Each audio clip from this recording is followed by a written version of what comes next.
May request pa si Ate Outs. Kaya si Ate Outs sa harap ni Mary.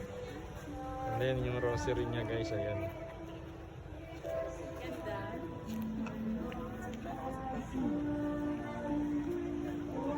First time ko nagpunta rito. Ate Outs. Ganda. Ang ganda pala rito. Hindi kami sinasama kasi nila Cindy Girl eh.